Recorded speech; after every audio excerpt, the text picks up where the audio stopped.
ताऊ जी को भैंस को निकाल कर घर के लिए आ रहे थे। तो आज ताऊ जी मिले थे तो उन्होंने कहा कि जो उनकी भैंस नीचे गिरी थी वो पूरी तरह से सुरक्षित है, बस थोड़ी बहुत चोट आई है आगे वाले पाँव पर, क्योंकि वहाँ नवीन भाई भी आगे हैं न्यार पराल को लेकर। अब शाम के टाइम पर सबकी ड्यूटी लगी रहती है खेतों से न्यार पराल सामने की। तो हम दोनों एक साथ आए थे खेत में, तो दादी जी ने यहाँ पर निकाले के भाई झाड़ू। अब ये पुराने टाइम पे काफी ज्यादा यूज होते थे। किस चीज के हैं दादी? कौन जा बासिल बीच में ताऊ जी लोग भी आगे हैं काम करके। तो हो गया आज का काम कम्प्लीट? जी। तो ये घर ऊपर जा रहा है आज। और नवीन भाई देखे भाई सावल लेके जा रहे हैं। अब नवीन भाई की वीडियो भी डाले थे मैंने।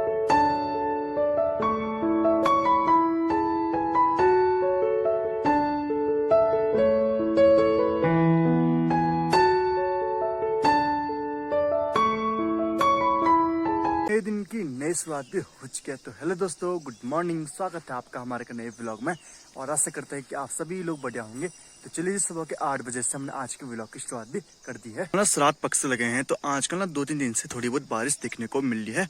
तो कल रात के टाइम पे थोड़ी बहुत बारिश भी हुई थी, जिसके कारण अभी तक भी आसमान में आप देख सकते हैं चारों तरफ बादल ही बादल लगे हुए हैं। पहाड़ों में थोड़ी बहुत बारिश भी हो रही है और सुबह के टाइम पे ना हमारे गाँव में और इधर साइड जो जंगलों में है काफी ज्यादा भयंकर वाला कोहरा सा लगा हुआ था, जिसके कारण हमारा आसपास पहाड़ तक भी नहीं दिखाई दे रहे थे। बाकी आजकल जंगलों का नजारा देखिए काफी खूबसूरत हरियाली देखने को मिल रही है। अब यहाँ पर मैं जा रहा था, मुझे मिल गया एक छोटा सा चीड़ का पेड़। अब इनको हम गढ़वाली भाषा में पिरुला बोलते हैं। तो इन पे भी छोटे छोटे नए टहने जैसे आ रखे हैं, जो कि पूरे अभी तक भी हरे हो रखे हैं। बाकी चारों तरफ यहाँ पर जो बांज के पेड़ों के नजारे हैं और मतलब जितने भी जंगलों में पेड़ होते हैं ना, उनका कुछ अलग ही नजारा देखने को मिल रहा है।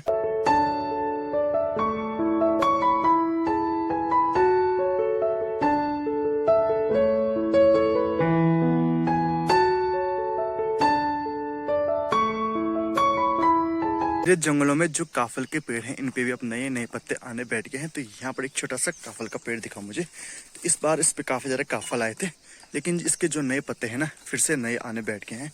तो ये देखिए भाई हरे पत्ते काफी छोटे हैं, लेकिन जनवरी फरवरी के टाइम पे ये पेड़ काफी बड़ा हो जाएगा। इन पे काफी बड़े बड़े पत्ते आ जाते हैं। कुछ तो यहाँ पर छोटे छोटे टहने भी आ रहे भाई नए वाले। तो ये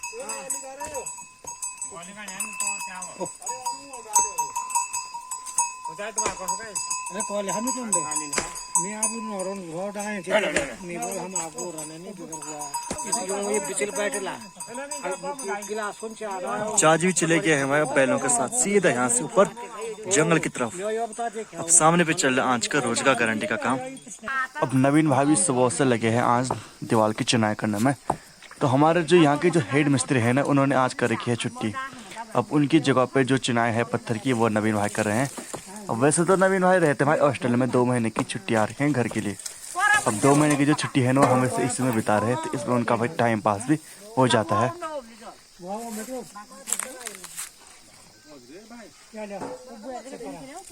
अभी दिन के 11 बज चुके हैं। 11 बजे के टाइम पे होते हैं हमारे गांव में रोजगार गारंटी की छुट्टी।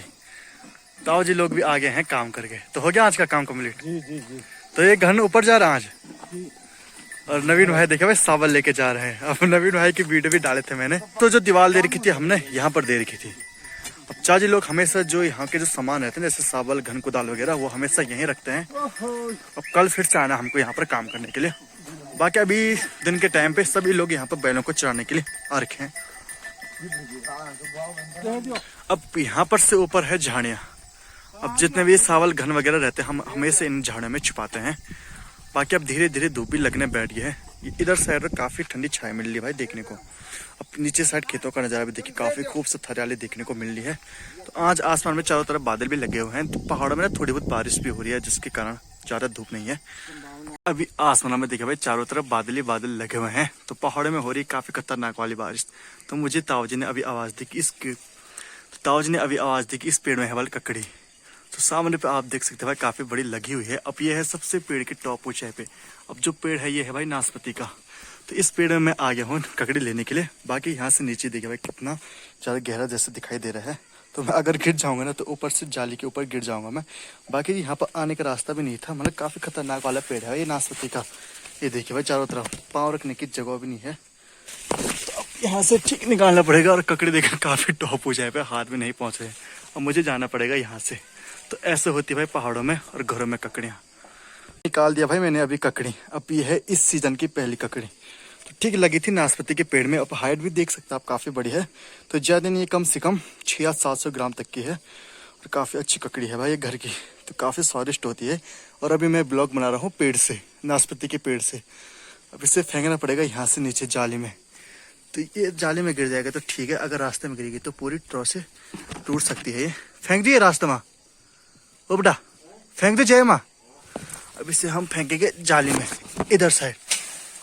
तो देख भाई जाली में फेंक दी है मैंने ककड़ी को। अब फिर से देखते हैं यहाँ से, अगर एक दो और मिलेगी तो निकाल देंगे भाई। अब धीरे धीरे हमारे गांव की जो फसल है ये भी पकने बैठ गए हैं। खेतों में जो लोगों ने धान बो रखे थे उनके मंडाई करने के बाद जो उनके घास होते हैं ना, जिसे हम गढ़वाली भाषा में न्यार पराल बोलते हैं, तो उनको सारने के लिए लोग सुबह के टाइम सुखाने के लिए चले जाते हैं और शाम के टाइम सारने के लिए चले जाते हैं। जो उनके टहनियाँ होती है जिन्हें हम न्यार पराल बोलते हैं ना, उनको पेड़ों में लगाना पड़ता है। बाद में ये हम चारे के रूप में गाय बैलों को देते हैं। तो आजकल खेतों का काम ज़्यादा है ना, तो इसलिए लोग हमेशा सुबह के टाइम पे खेतों में जाने से पहले अपने छाने में चले जाते हैं और वहाँ से गाय बैलों को चारने के लिए खेतों में छोड़ देते हैं। तो मतलब आजकल छाने में काफ़ी कम लोग रहते हैं क्योंकि खेत का काम ज़्यादा होता है। और वैसे कई लोग ऐसे हैं कि जो छाने से गाय बैलों के लिए घर के लिए लाते हैं, लेकिन कई लोग ऐसे भी जिनके अभी भी गाय बैल छानियों में हैं। धीरे हमारे गांव के जो खेत है ना ये भी खाली होने बैठ गए हैं। अब इसके बाद पूरे खेत खाली हो जाते हैं ना, तो लोग फिर घास लेने के लिए जंगलों में चले जाते हैं। तो यहाँ पर भी आप देख सकते हैं भाई काफी ज्यादा हरे भरे घास हो रखे हैं। तो जब खेत खाली हो जाते हैं तो लोग इधर ही साइड आते हैं घास काटने के लिए। तो यहाँ पर भी ना पहले हमारे गाँव के खेत हुआ करते थे, लेकिन अब यहाँ पर पूरे बंजर टाइप की जम गई है। काफी बड़े बड़े घास यहाँ पर हो रखे हैं। अब यहाँ से एक दूसरा खेत है हमारे गाँव के, जहाँ पर पूरा लोगों ने मंडा बो रखा। तो अभी शाम के टाइम पे हम जा रहे थे घर के लिए, तो दादी जी ने यहाँ पर निकाले के भाई झाड़ू। अब ये पुराने टाइम पे काफी ज्यादा यूज होते थे। किस चीज के हैं दादी? कौन जा बासिल बीच में खुशबू। अच्छा, तो पहले जमाने में लो ये वन ज्यादा यूज किन है। अच्छा, अब तो काफी कम लोग इसे यूज करते हैं, लेकिन दादी जी ने ये ला रखे भाई। अब इससे काफी ज्यादा सफाई भी हो सकती है। अभी शाम के 5:30 बज चुके हैं और 5:30 बजे के टाइम पे मैं आ चुका अपने खेत में न्यार पराल को बांधने के लिए। तो ये जो न्यार पराल होते हैं काफी ज्यादा मुश्किल होता है। मतलब पहले इन्हें इकट्ठा करना पड़ता है, फिर सुखाना पड़ता है, फिर बांधना पड़ता है, फिर सहाना पड़ता है, फिर पेड़ में लगाना पड़ता है। मतलब इतना ज्यादा टफ काम होता है कि क्या ही बताएं। अब हम पहाड़ों में रहते हैं ना, तो हमको ऐसी आदत पड़ जाती है। तो वैसे अभी एक नेपाली लोग गए थे यहाँ से ऊपर, तो उन्होंने कहा था कि वो नेपाल में ना जो न्यार पराल होते हैं उनको इकट्ठा नहीं करते हैं बल्कि जला देते हैं। अब हमारे पहाड़ों में इसे इकट्ठा करते हैं और पेड़ में लगाने के बाद जैसे बरसात का सीजन शुरू होता है ना, ठंडों का सीजन शुरू होता है, उस टाइम पे ना इसे गाय बैलों को देते हैं। अब ये तो कल परसों तो सूख गए थे, लेकिन कल थोड़ी बहुत बारिश आई ना तो पूरे गीले हो जाते हैं। तो सुबह के टाइम पर हमको इसे खेत में सुखाना पड़ा, फिर जाके शाम के टाइम पर हम इसे खेत में बांधने के लिए आगे हैं सामने वाले खेत से, जहाँ पर मम्मी अभी न्यार पराल को बांधने पे लगे हुए हैं।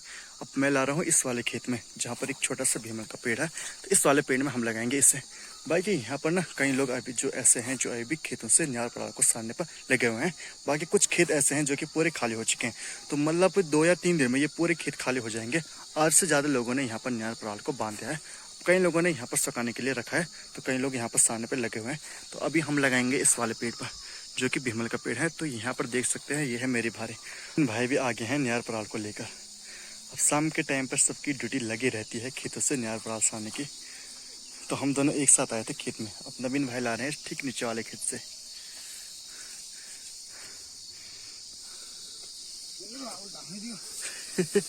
तो बहरे ठीक तो नीचे। शाम के 5:30 बज चुके हैं। अब कल इसी टाइम पे हम ताऊ जी को भैंस को निकाल कर घर के लिए आ रहे थे। तो आज ताऊ जी भी लेते, तो उन्होंने कहा कि जो उनकी भैंस नीचे गिरी थी वो पूरी तरह से सुरक्षित है, बस थोड़ी बहुत चोट आई है आगे वाले पाँव पर, क्योंकि वहाँ पर एक छोटा सा चीड़ का पेड़ था। तो इसमें सबसे ज्यादा सुख पूरे गांव वालों का है। मतलब काफी ज्यादा टफ था भैंस को निकालना। जब हमने चैन कुप्पी मंगाई थी, चैन कुप्पी की सहायता से हमने रस्सी खींचकर और झूला बांधकर भैंस को ऊपर सुरक्षित जमीन पे निकाला था। ऊपर का नजारा देखिए, जहाँ पर अभी थोड़ी बहुत धूप लगी है। तो वहाँ गए थे हम कल भैंस को निकालने के लिए। वहाँ पर एक छोटा चीड़ का पेड़ था, तो इसी पर भैंस को वहाँ पर सुरक्षित था। वरना अगर वहाँ पर से नीचे देखे तो पूरी सड़क है। अगर बाय द वे भैंस नीचे गिरता ना तो काफी ज्यादा मुश्किल था भैंस को निकालना, क्योंकि यहाँ तक बचना काफी ज्यादा मुश्किल है।